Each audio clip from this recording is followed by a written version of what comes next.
नमस्कार स्टूडेंट्स। आज हम क्लास 11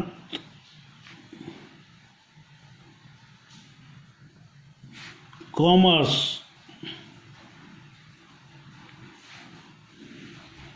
अकाउंटेंसी में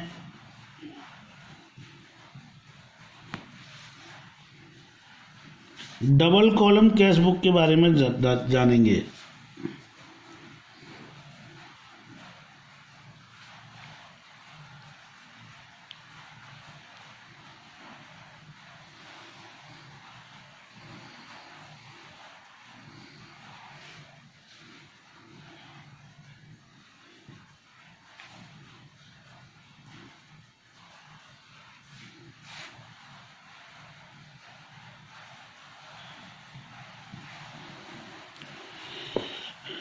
डबल कॉलम कैश बुक के बारे में जानेंगे। ये सिंपल कैश बुक की तरह ही होती है, बस केवल इसमें क्या होता है, एक बैंक का कॉलम और बढ़ जाता है। यानी जिस भी बैंक से हम जो भी ट्रांजैक्शंस कर रहे हैं उस बैंक का कॉलम और बढ़ जाता है। तो इसमें प्रोसेस वही है, अगर पैसा आ रहा है चाहे वो बैंक में आ रहा है चाहे वो जो है कैश में आ रहा है, तो कैश में आ रहा है तो कैश वाले कॉलम में लिखेंगे, बैंक में आ रहा है तो बैंक वाले कॉलम में लिखेंगे। तो इस तरीके से हम जो है इसको बनाते हैं। तो इसमें केवल और केवल बैंक का कॉलम और बढ़ जाता है। तो आइए आज हम देखते हैं, इसका फॉर्मेट बनाते हैं। फॉर्मेट कैसे बनता है देखिए इसका।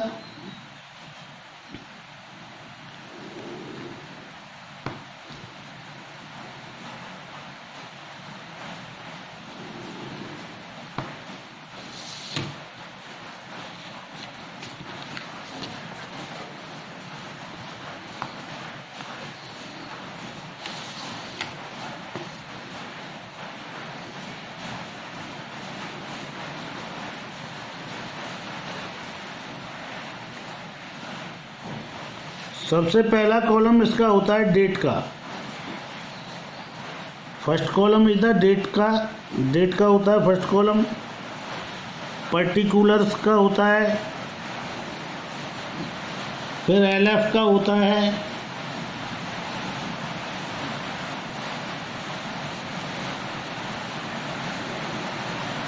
और इसमें दो कॉलम हो जाते हैं, ये कैश के और बैंक के। सेम दैट इस साइड होते हैं ये इसके क्रेडिट साइड में। पहला कॉलम डेट का, दूसरा पर्टिकुलर का, तीसरा एलएफ का, और फिर दो कॉलम इसमें हो जाएंगे कैश के, एक कैश का और एक बैंक का। तो इस तरीके से ये डेबिट साइड होती है आपकी, ये क्रेडिट साइड होती है। तो अब हम इसी के आधार पर जो है बनाते हैं। पहला कॉलम डेट, जिसमें हम डेट को मेंशन करते हैं, पूरी डेट आएगी, मंथ आएगा, ईयर आएगी। तो सबसे पहले हम ईयर को डालते हैं। जैसे सपोज दैट 2020 चल रहा है तो 20 आ गया। अब जनवरी का महीना है मान लो, तो जनवरी का महीना आ गया। अब जिस डेट को शुरू कर रहे हो, सपोज दैट आपने 1 जनवरी को ही शुरू किया है तो 1 जनवरी आ गया। ऐसे ही यहाँ पर दूसरा कॉलम पर्टिकुलर का होता है। पर्टिकुलर में जो भी उसका विवरण होगा, जो भी उसकी ट्रांजैक्शंस होगी रिलेटेड, उस ट्रांजैक्शंस को लिखेंगे। यहाँ लेजर फॉलियो होता है, जो भी लेजर का नंबर होगा वो इस पेज का नंबर आएगा यहाँ। ये एक कॉलम कैश का होता है, अगर कैश में ट्रांजैक्शन हुई है, और अगर बैंक में ट्रांजैक्शन हुई है तो बैंक का कॉलम हो जाएगा। ये होंगे दोनों रुपीज़ के ही, मगर ये बैंक में पैसा आया है या गया है तो बैंक से रिलेटेड एंट्री आएंगी। इसमें कैश से रिलेटेड सारी ट्रांजैक्शंस लिखी जाएंगी।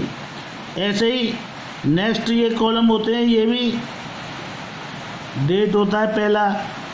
डेट वही उसी तरीके से लिखेंगे, 2020 जनवरी अब जो भी डेट हो वो डेट आ जाएगी। यहाँ पर्टिकुलर लिखेंगे हम, जो भी एंट्री से रिलेटेड विवरण होगा वो पूरा विवरण लिखा जाएगा। फिर इसके बाद में LF लेजर फोलियो आएगा, और लेजर फोलियो के बाद में पहला कॉलम कैश का आएगा और दूसरा कॉलम बैंक का आएगा। दोनों कॉलम रुपीज़ के होंगे।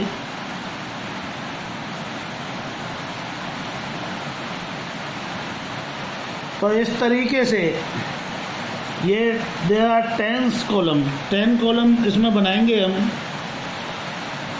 तो अब देखते हैं, एक क्वेश्चन है, जैसे हमारे पास क्वेश्चन नंबर 34 है ये, तो इसका स्क्रीन शॉट ले लेना। ये क्वेश्चन हम सॉल्व करेंगे अब। तो आइए इस क्वेश्चन को सॉल्व करते हैं। जैसे कैश इन हैंड है, 1 जनवरी में हमारे पास 12,400 रुपये का कैश इन हैंड था, यानी कि बैलेंस था हमारे पास पहले से ही। टू बैलेंस BD, जो हम पिछले महीने का बैलेंस लाए थे, वो हमारे पास 12,400 रुपये का था। लेकिन बैंक ओवरड्राफ्ट, जो बैंक का बैलेंस था वो ओवरड्राफ्ट था, इसलिए क्रेडिट में आएगा। इसका मतलब हमने ज़्यादा पैसा निकाल लिया था बैंक से, तो क्रेडिट बैलेंस था हमारे पास, तो उसे लिखेंगे बाई बैलेंस BD। बैंक में बैलेंस था 1,400 रुपये का, और हमारे पास जो कैश अवेलेबल था वो 12,400 था। तो जो बैंक में था वो मैंने बैंक वाले कॉलम में लिख दिया, जो कैश था वो मैंने कैश वाले कॉलम में लिख दिया। तो इस तरीके से ये बैलेंस वाली हमारी पोस्टिंग हो गई। नेक्स्ट देखते हैं, बैंक ओवरड्राफ्ट हो गया। डिपॉजिट इनटू द बैंक, जब भी हम पैसा डिपॉजिट करने बैंक में जाते हैं तो क्या करते हैं हम, जनवरी 3 है ये, जनवरी 3 हमने बैंक में जो है पैसा डिपॉजिट कराया, तो पहली बात तो हमारे पास यहाँ से कैश गया। दूसरी बात किसके पास गया, बैंक के पास, तो बैंक में कैश आया होगा। तो जब हमारे पास से कैश गया, 3,000 रुपये गए, तो जा रहे हैं तो जाने वाली कंडीशन में क्रेडिट साइड में एंट्री होगी, लेकिन बैंक में आए भी तो हैं, तो बैंक में आने वाली कंडीशन में क्या करेंगे हम कि जो बैंक में पैसा आया है, ठीक है ना, उसे हम डेबिट साइड में दिखाएंगे। किस नाम से दिखाएंगे, डिपॉजिटेड इनटू द कैश के नाम से, ठीक है ना, तो वो बैंक के खाने में आ जाएगा। तो पहली बात, जनवरी 3 को दोनों तरफ एंट्री होगी, जिसे हम बोलेंगे कॉन्ट्रा एंट्री। क्या बोलते हैं इसे हम, कॉन्ट्रा एंट्री। बस एक कॉन्ट्रा एंट्री होती है इसमें। कॉन्ट्रा एंट्री कौन सी होती है, which entry has been transact into the double column cash book both side, debit side और द क्रेडिट साइड, दोनों साइड मेंशन की जाती है। ऐसी एंट्री को हम क्या कहते हैं, कॉन्ट्रा एंट्री कहते हैं, और इसके लिए कॉन्ट्रा वर्ड बना देते हैं। तो बाई बैंक में डिपॉजिट किए तो बाई बैंक अकाउंट,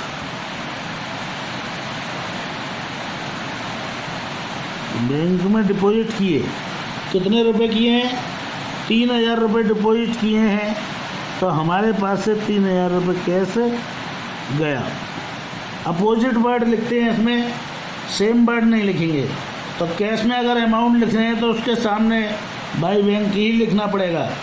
और जब बैंक में रुपए अब आए होंगे, यानी यहाँ से रुपए चले, यानी कैश से हमारे पास से कैश से गया, अब जाके कहाँ पहुँचा, बैंक में। बैंक में पहुँचा तो टू बैंक अकाउंट, किसके नाम से आएगा, टू बैंक अकाउंट।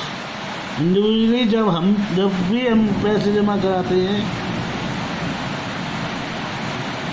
तो हमारे पास से कैश जाता है और बैंक में कैश आता है।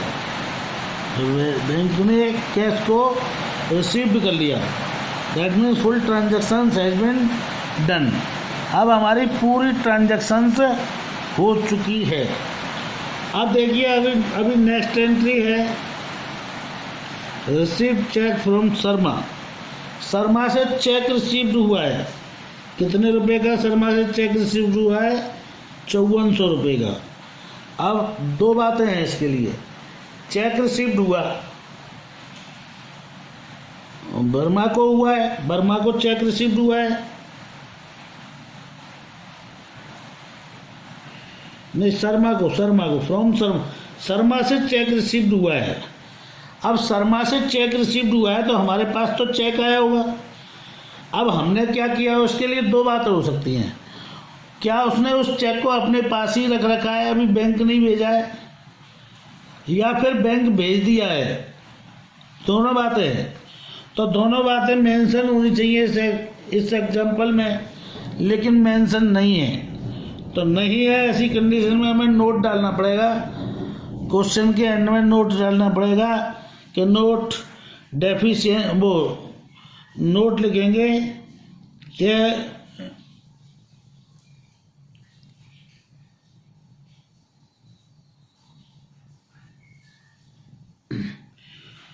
जो चेक रिसीव्ड हुआ है उसे हमने सेम डे बैंक में डिपॉजिट कराया है या अपने पास ही रख रखा है। तो दो बातें हैं, या तो चेक सेम डे बैंक में डिपॉजिट करा दिया गया है, या दूसरी बात है कि वो चेक हमने अभी अपने पास रख रखा है। तो दो कंडीशन होती हैं, तो इसमें कंडीशन दो दे रखी है। वो कह रहा है रिसीव्ड चेक फ्रॉम शर्मा, यानी कि ना तो शर्मा से चेक जो मिला है, ना तो इसमें हमें ये इन्फॉर्मेशन दी कि वो बैंक भेज दिया गया है, डिपॉजिट कर दिया गया है, ना ही ये दे रखी कि वो अभी उसके पास है। तो हम ये मान लेंगे अभी चेक जो है डिपॉजिट क्या किया, कर दिया गया है। चेक क्या किया, डिपॉजिट कर दिया गया है। अब देखो, जब हमने चेक डिपॉजिट कर दिया, सपोज दैट हमने बैंक को चेक जमा करने के लिए भेज दिया, तो चेक भेजेंगे तो हमारे पास से कैश कम होगा, ठीक है ना, फ्रॉम शर्मा। तो देखो बाई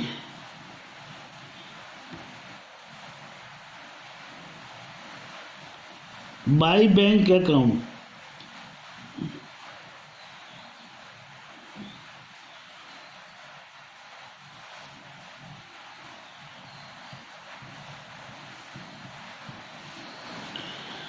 अब देखिए बाई बैंक अकाउंट, ये कॉन्ट्रा एंट्री जो मैंने की है इसमें सी लिख दीजिए आप,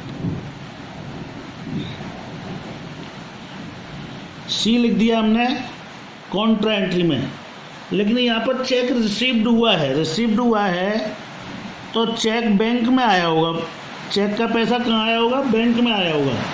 तो इसको इस साइड लिखेंगे जनवरी 5 टू, अब किस नाम से आया है, वो कह रहा है receive cheque from Sharma, Sharma से चेक रिसीव हुआ है, तो लिख दो टू कैश अकाउंट,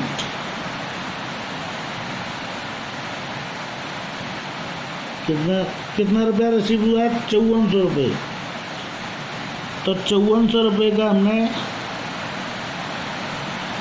एंट्री कर ली, तो 5400 रुपये हमें शर्मा से रिसीव्ड हुए तो कैश अकाउंट के नाम से, ठीक है। अब हमने देखा ये 3000 रुपये कैश गया है, यहाँ से कैश जो है बैंक में आएगा, बैंक में ही तो आएगा कैश, यहाँ से कैश डिपॉजिट किया तो बैंक में आएगा, ये गलत लिख गया है कैश में, तो ये बैंक में आएगा बच्चों। तो 5400 रुपये आ गया।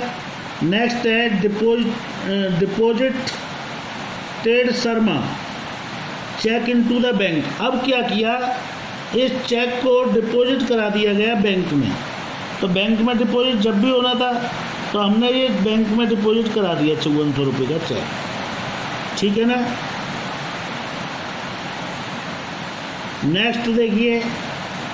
बैंक चार्ज 65 रुपये, ये 65 रुपीज़ तो बैंक वसूल करेगा इसको, तो हमें देना पड़ेगा। तो जनवरी 31 टू बैंक अकाउंट, किसके नाम से? To bank charge account.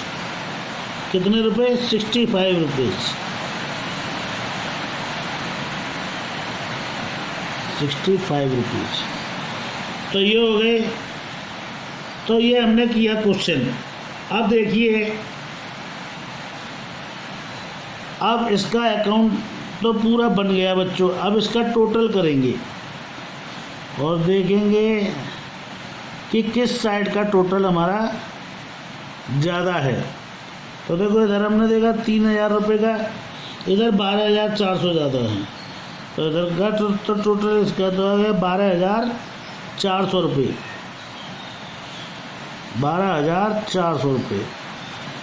और इस साइड का टोटल देगा इसका 3,000 रुपये। तो 3,000 रुपये को हम क्या करेंगे, इसमें से घटा देंगे। तो यहाँ आ जाएगा बाई बैलेंस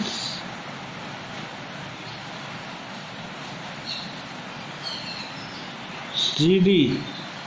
तो 3,000 रुपये 12 में से घटाए तो 9,400 रुपये का हमारा कैश अकाउंट का बैलेंस बचा। तो कैश अकाउंट का बैलेंस कितना आ गया यहाँ पर? 9,400। ऐसे ही हमने बैंक का देखा जोड़ के, तो बैंक का देखा तो बैंक का भी टोटल इधर का ही ज़्यादा लग रहा है, इधर का कम है। 3,000 और 5400, 8,400 रुपये आया। 8,400 में से ये 1,465 रुपये घटा दो, तो 8,400 माइनस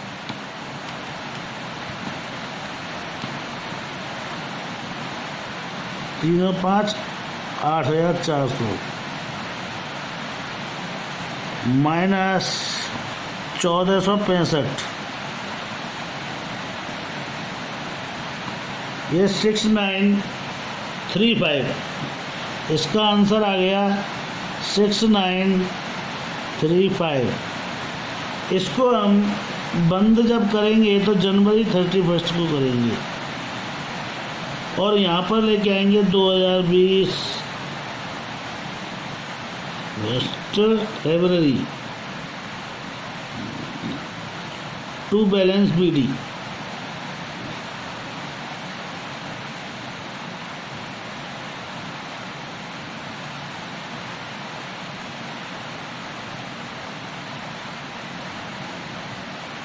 तो इस तरीके से हमने ये जो है डबल कॉलम कैश बुक बनाना सीखा। तो डबल कॉलम कैश बुक हम किस प्रकार से बनाते हैं ये हमने बताया। सिंपल कॉलम कैश बुक की तरह ही है, सिंपल कैश बुक की तरह ही। रुपए आ रहे हैं तो डेबिट में, बैंक में आ रहे हैं तो बैंक में, कैश में आ रहे हैं तो कैश में, और अगर बैंक में से जा रहे हैं तो क्रेडिट में, और बैंक में अगर आ रहे हैं तो डेबिट में। ऐसे ही कैश अगर हमारे पास से जा रहा है तो क्रेडिट में, और अगर हमारे पास आ रहा है तो बैंक अकाउंट के डेबिट में। तो इस तरीके से बच्चों हमने आज ये triple column cash book double column cash book बनाना सीखा। डबल कॉलम में केवल कैश और बैंक वाला कॉलम ही एक ऐसा कॉलम है जो बढ़ जाता है, बाकी के सारे कॉलम सेम रहते हैं, कोई चेंज नहीं होता। तो जैसा कि हमने इसमें भी देखा, देखो कैश इन हैंड है, बैलेंस BD के नाम से लिखा। बैंक ओवरड्राफ्ट है, क्रेडिट में बैलेंस BD के नाम से लिखा, क्योंकि ये बैंक से एक्स्ट्रा हमने पैसा निकाल रखा था। दूसरा deposited into the bank, bank में डिपॉजिट किए, कॉन्ट्रा एंट्री हो गई, दोनों साइड होगी। इसके बाद में हमने deposited into the bank, bank में डिपॉजिट किए हैं कितने? 3,000 रुपये। तो बैंक में डिपॉजिट किए तो हमारे पास से कैश गया तो कैश के क्रेडिट साइड में, और बैंक में आया तो बैंक के डेबिट साइड में। ठीक है, ये एंट्री हो गई। नेक्स्ट है deposited into the bank, bank में डिपॉजिट किए हो गया 3,000 रुपये। Receive cheque from Sharma, Sharma से चेक रिसीव्ड हुआ है, चेक रिसीव्ड हुआ है तो कहाँ जाएगा पैसा, पैसा ही मिला होगा, ये आ जाएगा क्रेडिट में बाई बैंक के नाम से 3000 रुपये। अब यही हमने बैंक में डिपॉजिट कराने भेज दिया तो डिपॉजिट वाली एंट्री हो जाएगी 3000 रुपये डेबिट साइड में। अब इसके बाद में हमने देखा deposited Sharma cheque into the bank, Sharma का चेक बैंक में डिपॉजिट किया तो देखो यहाँ पे बैंक में पैसा आ गया होगा, तो ये आ गया बैंक में पैसा। नेक्स्ट 65 रुपये बैंक चार्ज हैं, बैंक चार्ज के डेबिट क्रेडिट में आएगा। तो इस तरीके से हमने बैलेंस निकाला। फिर उसके बाद में जिस तरफ का टोटल ज़्यादा है वो हमने दोनों साइड लगाया, जिस तरफ का टोटल कम है वो हमने उसमें से घटा करके बैलेंस निकाल दिया। तो इस तरीके से हमारा एक कैश अकाउंट कंप्लीट हो गया। तो थैंक यू वेरी मच बच्चों।